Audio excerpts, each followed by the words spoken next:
Let's talk to Dan Hodges, commentator at the Mail on Sunday. Dan, very good morning to you. Morning. Now, I mean, it's starting to get a bit boring, this. I mean, we're thinking of doing a feature called Lies of the Day from the Labour Party. Have a look at what Angela Rayner had to say in opposition.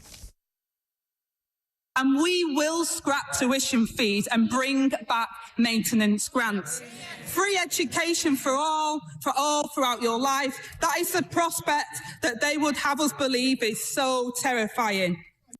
Yeah, it's not so terrifying, but maybe Keir Starmer had a different view. Here he is in 2020. What about university tuition fees then? Will you remain committed to scrapping them in your first term? Pledges, Andrew. So the answer to these questions is yes. So university tuition fees being scrapped will be in a Starmer manifesto? Yes, that's why it's the a next pledge. Election. Okay. As we all know now, that turns out not to be true, Dan. I mean, how many more of these are there going to be?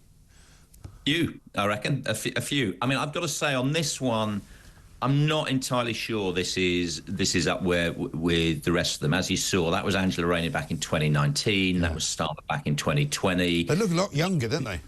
Yeah, well, they're going to be looking a lot younger in a couple of in a couple more years, the way things are going. But no, I think on this one, Labour, this was ditched a while back. The rises are relatively marginal, and you're right that it feeds into a narrative about Keir Starmer telling fibs. Yeah.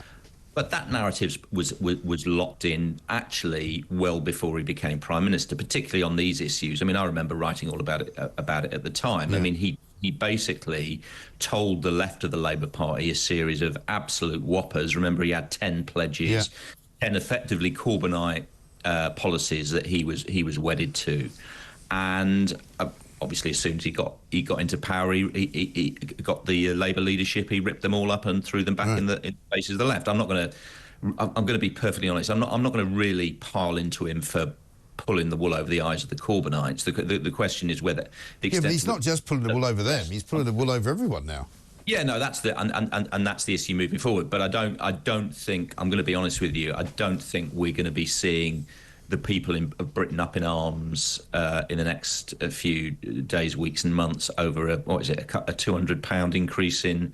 It's about 250. Well, it adds about three. Actually, it adds up to about £1,000 over a 3-year course. For most people, yeah, you're right. It may not make a big deal of difference. However, they're already hopping mad about so many other things.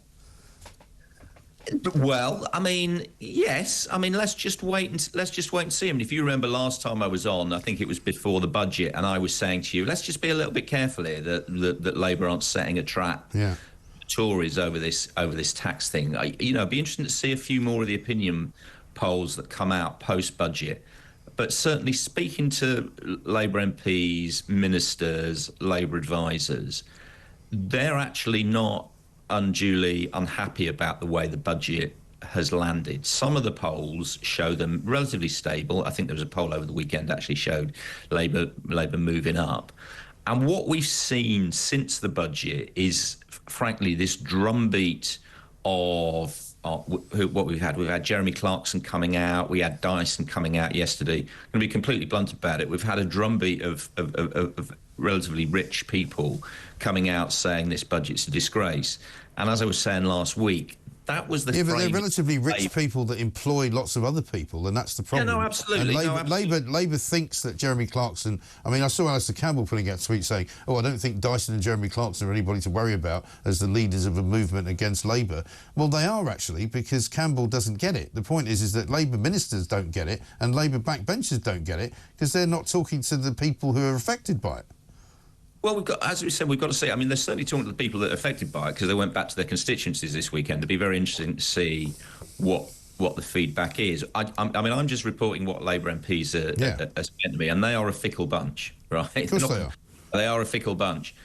They're pleased. Labour MPs are pleased about the way the budget landed. They're pleased about the way it's being defined, rightly or wrongly. Yeah, they're pleased about the fact that the people leading the charge against them are people like Clarkson and Dyson, people who, in their minds, pretty rich, well-off guys, are saying this budget's going to hurt me. And that's kind of where they wanted it to land. They remember the whole thing before the budget was, are Labour going to hit working people? What the way that the response is being framed is actually Labour hit the Jeremy Clarksons and the Dysons.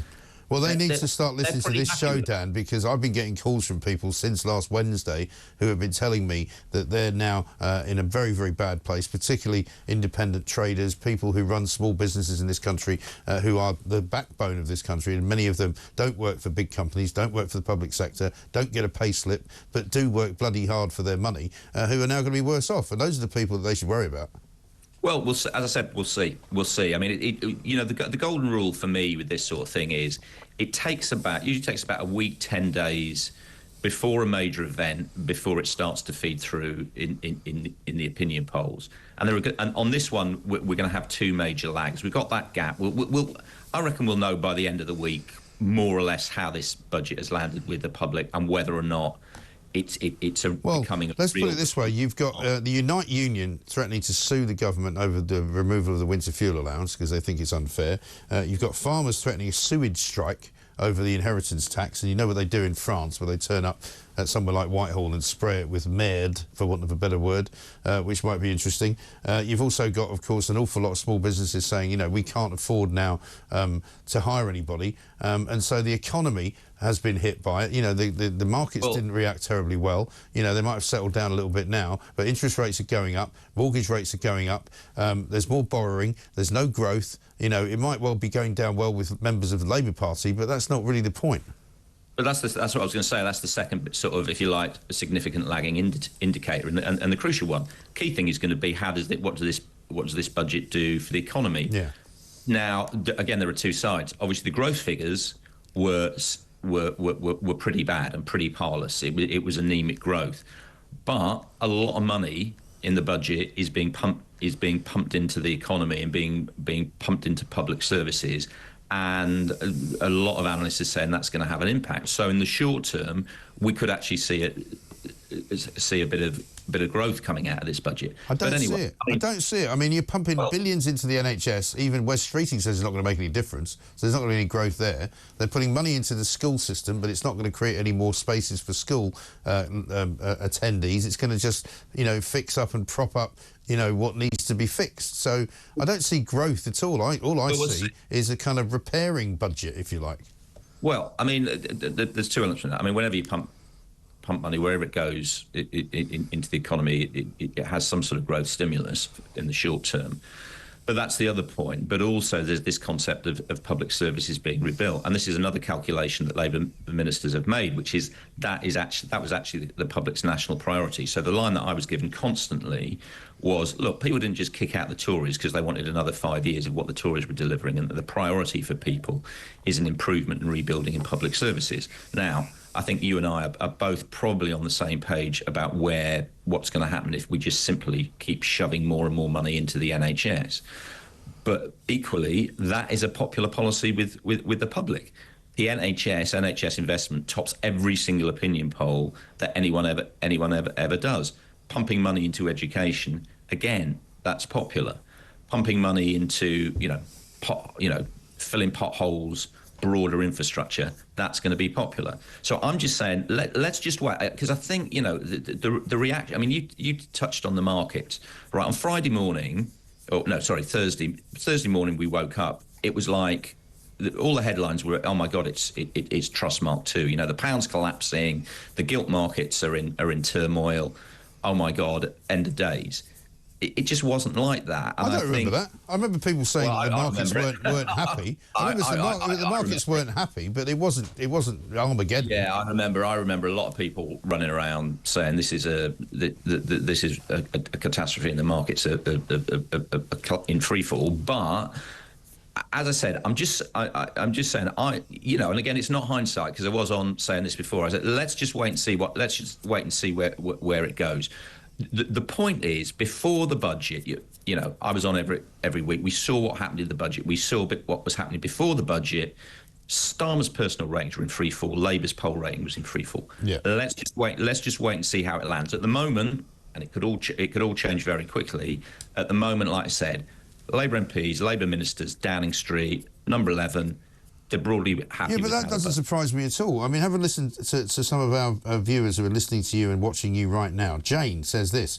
Morning, Mike. What is Dan Hodges talking about? I've yet to meet anyone who thinks the budget landed well. Not sure what opinion polls he's reading. He needs to talk to people out there, not Labour politicians. Andy from Notts. Tell Dan Hodges I'm angry over the budget and I'm not rich. I'm a pensioner. Dan has his rose-tinted glasses on again. Labour are evil. And Nick says, I disagree with Dan Hodges, for whilst the increase in tuition fees is small, it's symbolic of Labour's inability to measure up to their promises thus far, and the layers of lies, big or small, are building rapidly. That's just 3 in the last 5 minutes. That's quite yeah, absolutely. As I say, it's a view, but it's not. It's a pervasive view outside the Labour Party. You're telling me what the Labour Party thinks, and I'm not surprised they think it's great. We'll see, won't we? If we think, you know, if we generally think people think Labour is evil because they've raised inheritance tax, and because it's going to have a devastating impact on farmers who own £3 million farms.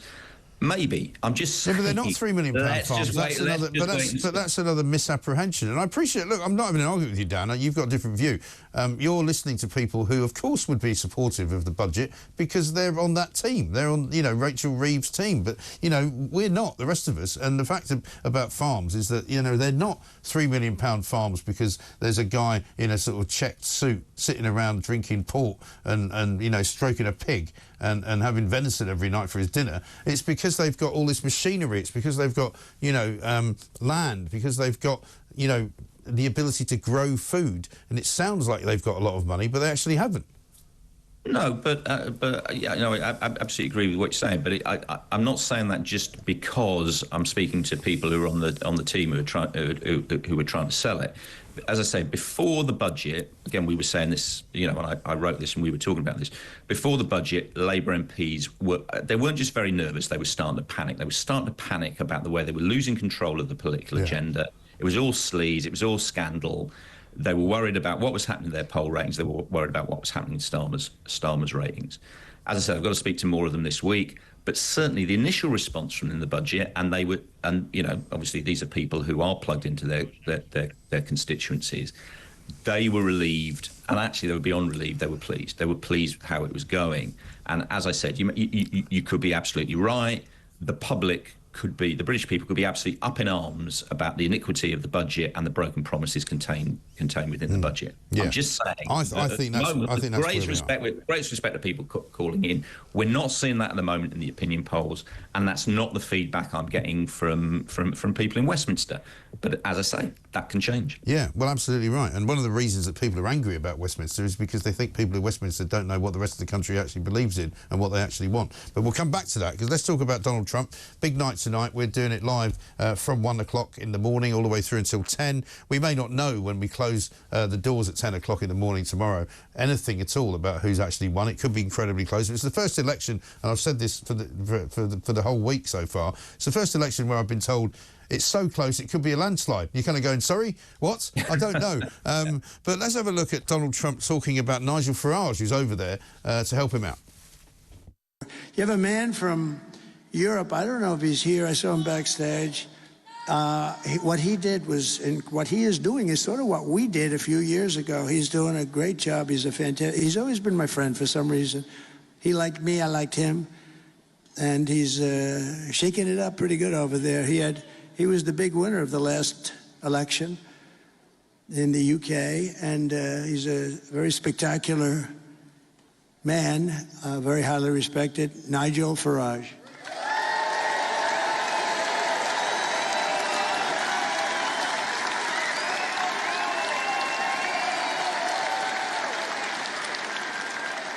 He's a little bit of a rebel, but that's good. That's good. Don't change, Nigel. I mean, it's been an extraordinary few weeks, the last few weeks in particular, since Kamala Harris has been the candidate. She got her first bump up and Trump didn't quite know what to do with her. Then he sort of got a bit more used to dealing with her rather ridiculous kind of campaigning style. And you said this week, I think, on Twitter that you think he's going to win. I think you're right. Yeah, I mean, we've had this weird sort of as ever. There's a switchback, and right at the end is when everybody sort of goes a little bit mad, and the polls go especially mad. Yeah. We had I mean, the reality is the entire narrative about this election changed in the last 48 hours because of a single opinion poll that was taken in Iowa, which showed Kamala Harris ahead. And in fairness, it was a poll by a pollster who's very well respected, but it's completely changed the narrative, and it's changed the narrative in a way that I just don't think is justified. He's ahead in the national poll. He's ahead in the state polls. There's a swing to him in all the demographic polling, including amongst women. The early vote is showing a shift to him, and broader things like people who are identifying as Republicans and registering as Republicans have shifted in his favour. So all the fundamentals are there, but as ever, we can't know. I agree with you. I'm not sure it's going to be close, certainly not in the Electoral College. I think it's going to go one way or another. Yeah. But I do think, I mean, just one thing, I'm not sure we're going to have to wait that long this time, because last time there was a big split because all the Democrats had voted by post and all the Republicans had voted on the day, and it took time for, if you like, that gap to be ironed out as they counted the postal votes. We'll know much sooner because there's much more of a mix this time, which way it's going. And also, I think the crucial thing I'm looking for is there will be an exit poll at some point. Now, it won't be an exit poll like we're used to in this country. Oh, this is who's going to win. Yeah. But it will show the demographic. And the key thing everyone's going to be watching too is how many women have voted, how many men have voted. Yeah. Last time, I think it was broadly 52% women, 48% men. Harris has to bump that number up. Yeah. If it's anything close to that, Trump is going to win. If it's anything significantly higher than that, I think Harris is going to win. And that's the key thing. I mean, I remember last time around, 4 years ago, we did an overnight show and we were talking to Nigel Farage in the White House around about 2 o'clock in the morning, our time. And at that point, it looked like Trump was winning. And 2 hours later, when Fox declared Nevada, I think it was, for Biden, that was the end. And so we thought it was going to go a lot longer than it did last time, and it sort of didn't, but even though that was close as well. But anyway, listen, we shall see. Nigel Farage, if, of course, Trump wins, may be doing a bit of transatlantic travel. Well, if Nigel Farage wins, I mean, there's no doubt he's the politician with the key to the White House, isn't he? I mean, as we've seen there, that quite an incredible endorsement. Yeah. If you think about it, I mean, that is something. Obviously, people within the government are very worried about. I mean, I do know, Starmer, David Lammy in particular, has been making pretty sort of intense efforts to get to know, make contacts with Trump's people, with the Republicans. David Lammy, I think we've talked about it before. Yeah. It actually has this strange bromance going on with J.D. Vance, which he's going to lean on. But no, I mean, I think Downing Street are praying that Iowa poll was right. Because if not, then Nigel Farage's relationship with Donald Trump is going to become a factor here in the UK. Yeah, of course, absolutely. Well, we look forward to seeing whether you're right or I'm right, Dan, or maybe we'll both be right. Who knows? Dan Hodges, commentator for the Mail on Sunday. Thanks very much indeed.